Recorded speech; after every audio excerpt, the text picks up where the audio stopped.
vlog. If you're new here, welcome.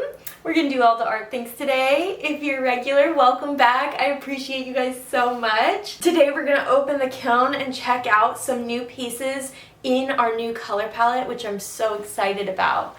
So let's jump into it.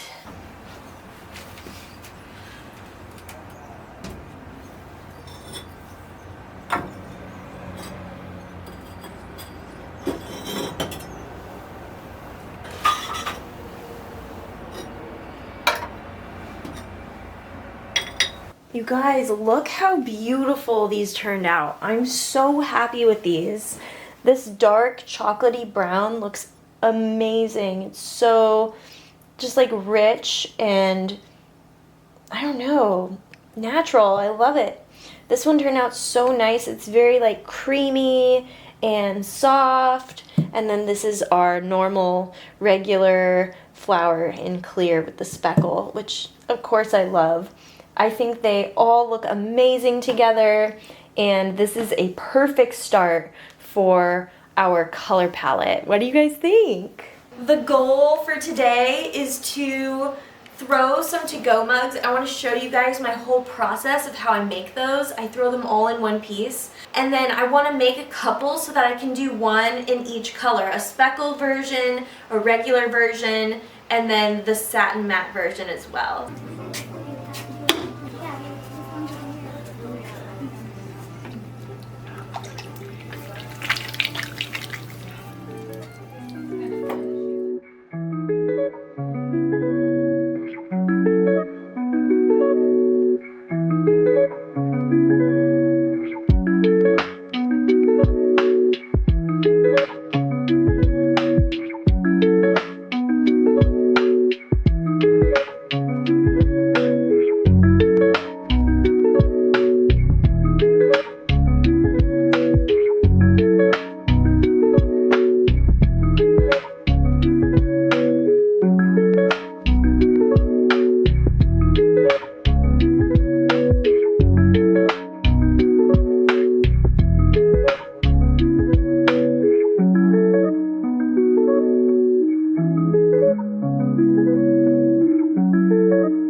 This is probably the most important part of the entire process.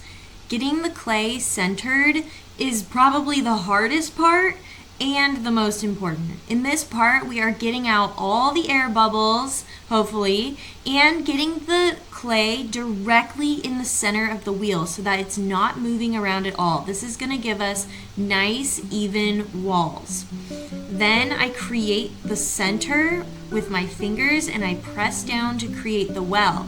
Now, in order to make sets of these, I measure the well because I want every set to be the exact same width. So that helps me know that I'm making the exact same one that I posted on my website. Then I'm gonna pull the walls up and I'm trying my best to keep them straight, not to pull them out at an angle, but to pull them up and in, and that should keep them straight. So I use my hands, kind of give the clay a hug to collar it in and keep the clay straight. I measure the clay. I want to reach 5 inches with this clay, or 5.5 inches. That is gonna help kind of give me enough space to blend it over.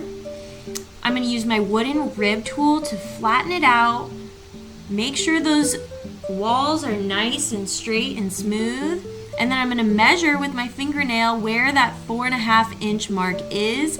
And this is also pretty challenging, trying to close over the top bit without folding out, like ruining the walls. You know what I mean? Like, we want to keep the walls straight, but we also want to press in the clay on the top. So then I flatten everything out and voila, here we go. So the last few steps to finish off the to-go mug is I put a ruler where the hole is, the little donut hole. I cut a line and then I open up like the 3/4 of the mug, and then I take my fingers and I pinch to make these little divots, and then I poke a hole at the top. So I poke a hole at the top, I trim the bottom, I put my logo on it, I put the stamps on the sides, and the finished product, look how much it shrinks. Isn't that crazy? Clay shrinks so much as it loses its water, but here's the final version with the divots. It's very beautiful. I really like this one. So that's how I make the to-go mug. Well, thanks so much, friends, for hanging out with me today. I hope you enjoyed this vlog making our to-go mugs, and I'm really excited to see you guys next Tuesday. I hope you have a wonderful week. Bye.